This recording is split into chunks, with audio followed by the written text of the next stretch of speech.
Hello everybody. So today we will talk about molecular orbitals. First of all, let's figure out what molecular orbital is. Molecular orbital is the space in a molecule in which the probability of finding of an electron is maximum. Well, let's consider more detailed molecular orbitals. You can think of a molecular orbital as being formed from a combination of atomic orbitals. As atoms approach each other and their atomic orbitals overlap, molecular orbitals are formed. Okay, let's go more detail here. Let's have a look at this picture. Imagine that we have two atoms. Well, let's first of all have a look at this picture. Let's start from this one. Imagine that these are two atoms. The red ones are their nucleus. As we know, they have a positive charge. The black spots are their electrons. These electrons must have different spins. So these are two electrons with different spins. And what you can see, these electrons are between the nuclei. Well, it means that they are attracted by nuclei, and nuclei are attracted to these electrons. In this case, when these two atoms approach like this, there will be strong attraction forces, and that will be a bonding molecular orbital. Like this, they will merge. When two atoms merge, we get one molecule with two centers because two nuclei. In the middle, there will be an electron density. Here we have electron density, and these two nuclei are attracted to this electron density, so we have a bonding molecular orbital because it's stable and it's bonding. Now, let's have a look at this molecule. Again, we have two atoms. Two atoms with nuclei. But this time, as we see, electrons are situated on opposite sides. On the other, let's say, they are situated or concentrated in the outer part, behind the nuclei. And in this case, if these two molecules approach like this, they approach, but these two nuclei will repel each other, and the repulsion forces will be stronger than attraction forces. And that's why, for this reason, we will say this is anti-bonding, because in this case, our molecule is not stable and it is destructed. Let's have a look at these pictures. If you see, we have a molecule of water, and you see oxygen has unpaired electrons. So these one are non-bonding molecular orbitals. These electrons are non-bonding, so they will be situated on non-bonding molecular orbitals. Well, so we can add that when we are talking about non-bonding molecular orbitals, they do not participate in forming of chemical bonding. However, they affect the molecular shape. Sometimes we have also non-bonding molecular orbitals. Well, non-bonding molecular orbitals, it means they are neither bonding nor anti-bonding. They're simply non-bonding. In this case, there is no symmetry. Well, to be more precise, there is a complete lack of symmetry in the compatibility of two bonding atomic orbitals. And for this reason, the molecular orbitals formed have no positive or negative interactions with each other. In this case, we are talking about non-bonding molecular orbitals. Well, if we consider bonding molecular orbital, it has energy that is lower than that of atomic orbital. In antibonding molecular orbital, energy is higher than the energy of atomic orbital. When we are talking about non-bonding molecular orbital, energy is equal to the energy of atomic orbital. So for non-bonding, it's equal. Let's have a look. Let's have a look at these pictures. If you see, we have a molecule of water, and you see oxygen has unpaired electrons. So these one are non-bonding molecular orbitals. These electrons are non-bonding, so they will be situated on non-bonding molecular orbitals. Well, so we can add that when we are talking about non-bonding molecular orbitals, they do not participate in forming of chemical bonding. However, they affect the molecular shape. Okay, so if we take into consideration the wave function of an electron, let's assume first our wave. We can draw it like this. Yes, as you know, this is our wave. So it has a ridge with the upper part. We will call it ridge. And it will have a valley. So if you remember the rule of interference from physics, you know that two waves can interfere. And if two waves interfere, they can reinforce each other's energy, or they can just turn off.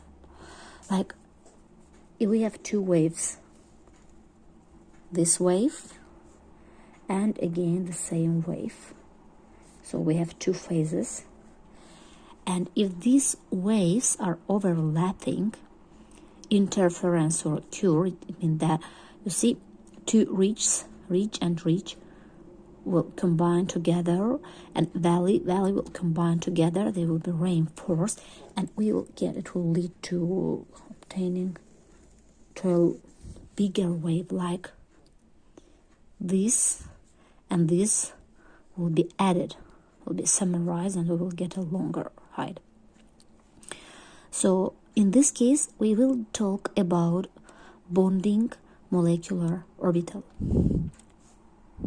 We can draw, if for example we are talking about p orbitals. As you know, it looks like 8s, this one and the other p electron.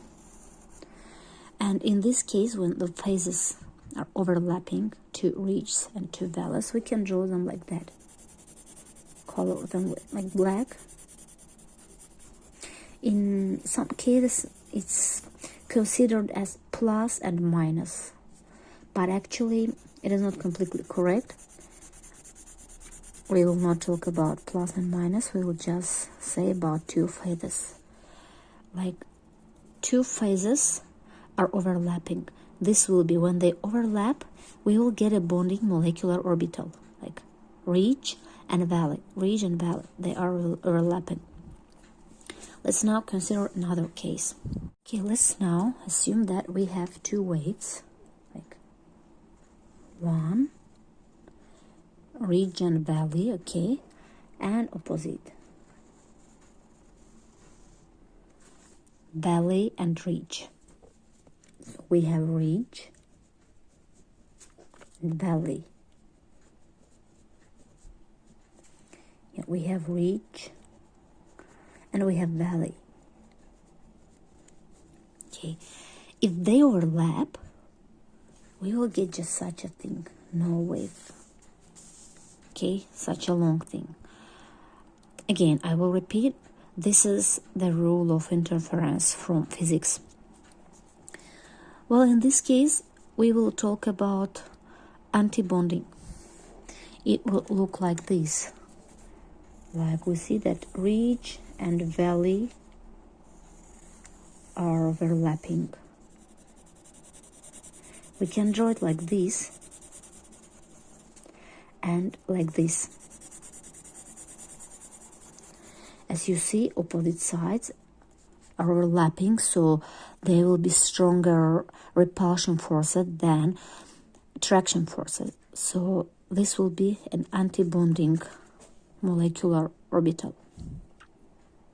And it will have a higher energy than the energy of the atomic orbital, while the energy of bonding molecular orbital is lower than the energy of atomic orbital.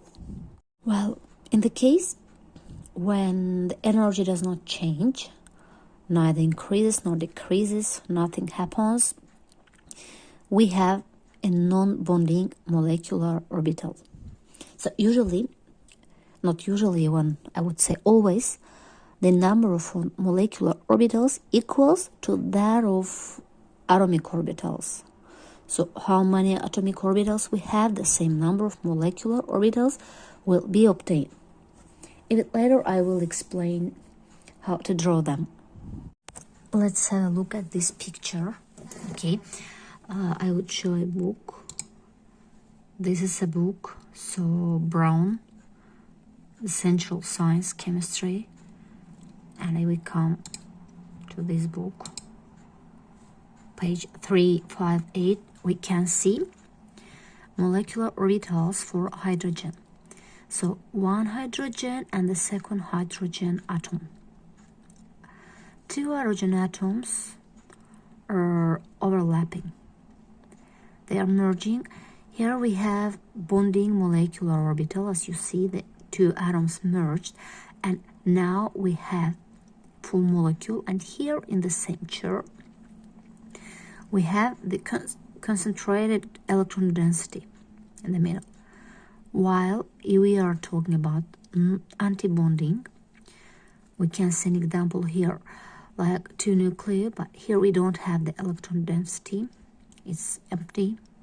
As we say, it's not a plane between nuclei, and it had a higher energy. That's why we draw it upper. Okay, so we get two molecular orbitals, bonding and anti-bonding. If we are talking about non-bonding, it will be somewhere in the middle at the same level. Let's now just figure out how to draw molecular orbitals. And let's start with the simplest element, with hydrogen. Let's suppose that we would like to draw a molecular orbital for H2 molecule. H2, I mean like two hydrogen atoms. Yes, H and H. One H and the second H. Let's suppose we have one hydrogen molecule atom, the second hydrogen atom. So then when they merge, we will get an atom, a molecule. When two hydrogen atoms merge, we will get hydrogen 2 molecule. If we look at the periodic table, we can see that hydrogen had only one electron. Let's have a look. We will write its electronic configuration like 1s1. The same we can write for this hydrogen atom, 1s1. So here we have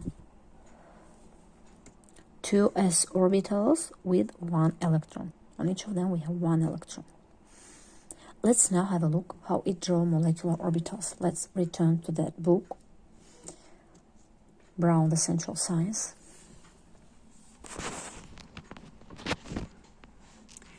Here we can see that this is H atom. Here we draw atomic orbitals. We said we have hydrogen and the second hydrogen.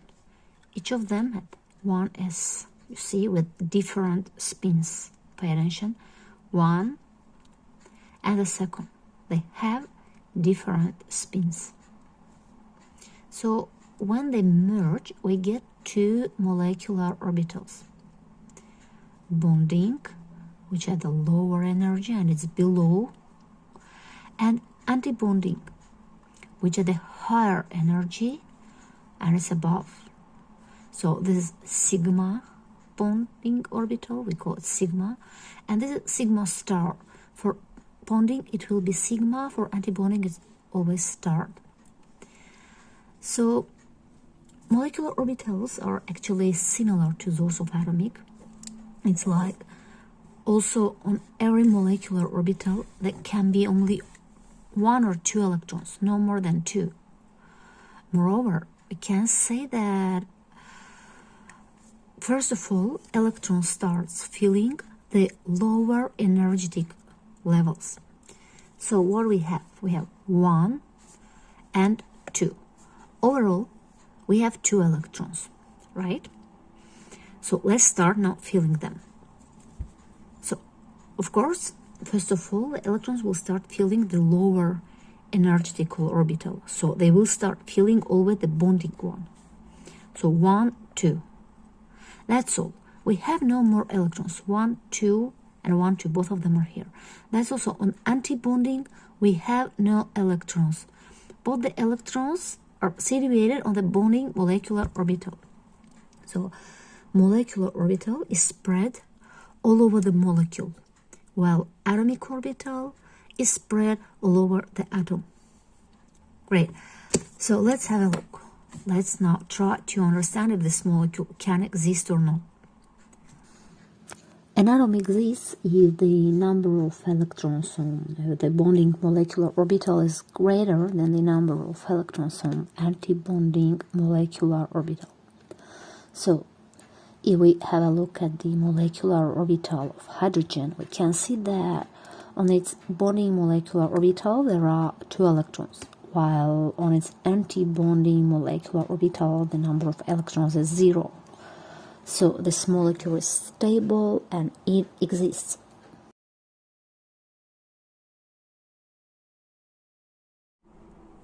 One is to, we are talking about helium-2. We have helium like 1s2 and again 1s2. Let's return to our picture. Let's have a look. So 1s2, like 2 electrons here and 2 electrons here. And since we have 2 atomic orbitals, we will have 2 molecular orbitals. So let's have a look. 1, 2, 3, 4. Overall, we have 4 electrons. They start filling from the lowest one. 1, 2. That's all. So on one orbital, we can have only 2 electrons. The other 2 will fill the upper orbital, the antibonding. Now we can see that the number of electrons on bonding and antibonding are equal. So this molecule is not stable. It cannot exist. Okay, let's now draw a molecular orbital for nitrogen. Molecule N2. We know nitrogen has 7 electrons. It will be like 1s2, 2s2, okay, and 2p3. We have 2 nitrogens, nitrogen and nitrogen. Well, we can draw molecular orbital for 1s2, but it actually will not affect on energy. We will start from the last level, 2s and 2p. Let's draw. So we draw like this. 2s2 for 1 nitrogen, and for the second nitrogen we have, and this is 2s orbital, 2s with 2 electrons with different spins here and here. Okay, we draw like this. Okay, so we will get 2 molecular orbitals.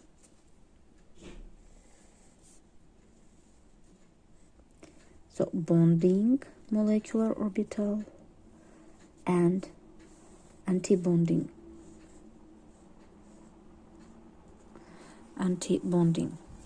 Okay, it will be sigma and sigma star. sigma, sigma star.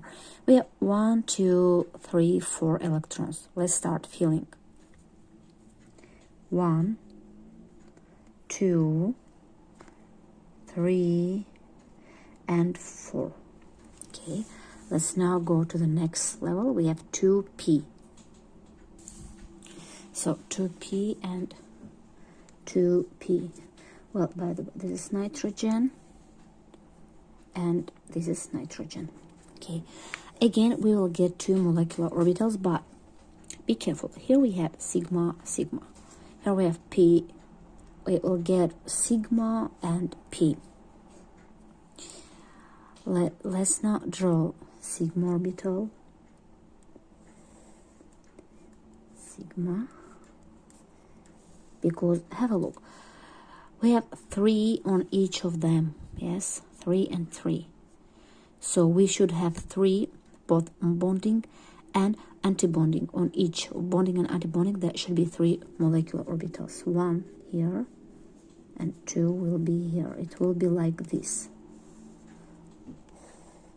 This will be sigma and these 2 ones will be p. Okay, so Greek p.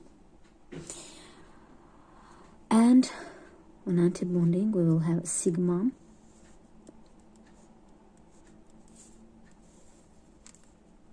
but we draw it sigma starred because it's antibonding, and 2 p orbitals. So we have 3 atomic orbitals, 3 atomic orbitals, and 3 molecular orbitals, 3 molecular orbitals, p starred. Okay, overall we have 6 atomic orbitals and 6 molecular orbitals. Well, pay attention that sigma has a higher energy for nitrogen, not for all of the elements, but for nitrogen it has a higher energy, and that's why it's upper in the level than p. Also here. So we have to count the overall number of electrons. If it does not exceed 15, sigma will be always upper than p. So for nitrogen, it's like one nitrogen has 7 electrons. The second one will have also 7. It means 14, right? So 14 is less than 16. In this case, sigma will be above, will have a higher energy. Later we'll consider other examples. Let's now have a look. 1, 2, 3, 4, 5, 6. We have 6 electrons. Let's draw. So they will start from the lowest levels. Look, 1. Okay, so we remember Hund and Pauli rules, principles. They will fill them one by one. So 1, 2. After that, 3, 4. Okay, then 5 and 6. So all the 6 electrons are situated here on the bonding line, bonding molecular orbital. The lowest 2 ones are bonding. Anti-bonding is empty. It means that this molecule is stable, it can exist. Let's now find the bond order. Let's check. In order to find the bond order, this is what we do. Bond order equals number of electrons on bonding molecular orbital minus number of electrons on anti-bonding molecular orbitals divided by 2n. In our case, n equals 1. It means number of bonding centers. If we have 2 atoms, okay, like one atom and the second atom, between them there will be bonding, like bonding's area, it will be 1 center. Like in this example, look, we have 2 nuclei. If we have 2 nuclei, it means we have 1 center. This one, this is center. So in our case, n equals 1. That's why we can write like this. So n equals 1. So We will divide it just by 2. And let's now calculate the bond order. 6, number of electrons on bonding orbital, minus 0. So number of electrons on antibonding is 0. 6 minus 0, and we divide it by 2. We will get 3. So bond order is 3 for N2. It is like that. N. It is 3. And again, let's return to our picture. When we draw molecular orbitals, we have such abbreviations like HOMO and LUMO. HOMO means highest occupied molecular orbital. Lowest unoccupied molecular orbital. So let's have a look. Here, the highest in energy, highest occupied molecular orbital will be this one. So this one will be HOMO. Okay. The lowest unoccupied molecular orbital will be this one. This will be LUMO. LUMO. Sometimes we can make it star to show that it's an antibonding. HOMO and LUMO.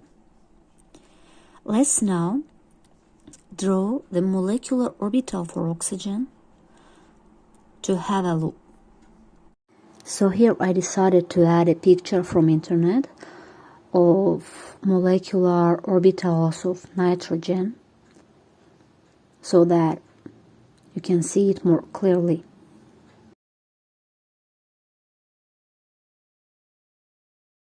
So here we are talking about O2.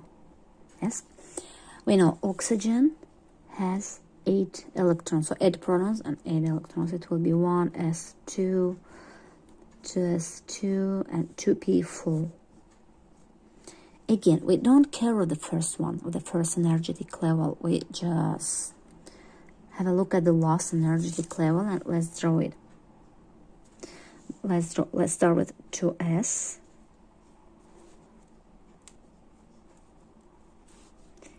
2s2 here and 2s2 here. Let's draw one here. Okay, it will be 2s. And let's draw 2p. Well, I will draw it and then continue. Okay, so I drew it. Look, 2s, well, 2s2, well, 2 here and 2 electrons here, or 4 electrons. Let's draw 1, 2, 3, 4. Then let's return here. And now pay attention. I will put the picture for nitrogen as well. This is what was with nitrogen. Sigma is always above than P. However, for oxygen, this sigma is below. This sigma is above, so P and P will be in the middle. You see, here sigma was above, P was below. Here it's opposite. Why? Because of the total number of electrons. If the total number of electrons is 16 or more, we will draw like this. So one oxygen has 8 electrons, 2 oxygens, overall will have 16 electrons. This will be their energetic levels. Energetically, they will be situated like that. And we always feel electrons starting from the lowest one. So let's see, we have 4 electrons here and 4 electrons here. Overall, we have 8 electrons. Let's start. So 1, 2, 3, 4, 5, 6. We have 8 electrons. 6 of them have already occupied the bonding molecular orbital. 2 are remaining. Let's come here. 7, 8. Okay, so Let's now have a look. We have 6 electrons, 1, 2, 3, 4, 5, 6, yes, on the bonding orbital, molecular orbital. 2 electrons on anti-bonding molecular orbital. We know that on 6 is more than 2. So on the bonding molecular orbital, we have more electrons than on the anti-bonding. This means that our molecule is stable and it can exist. Let's now find the bond order. Bond order equals 6 minus 2. We divided by 2, it will be 4 divided by 2, we will get 2. Bond order is 2, it means like we have a double bond between 2 oxygens, O and O. Yes? 2 double bonding. And if we draw these pairs, they will be anti-bonding, but we don't care them. For the moment, we are focused on the bond order and on molecular orbitals. And again here I am adding the picture from internet for molecular orbitals of oxygen. You can see it here. And let's return to our picture and find HOMO and LUMO. So highest occupied molecular orbital is this one. Yes, this P. This will be HOMO. We can also store it to show that it's an antibonding. And this is LUMO, the lowest unoccupied molecular orbital, LUMO. We can start to show that it's an antibonding. Let's now have a look at the molecular orbital of not an element but a compound.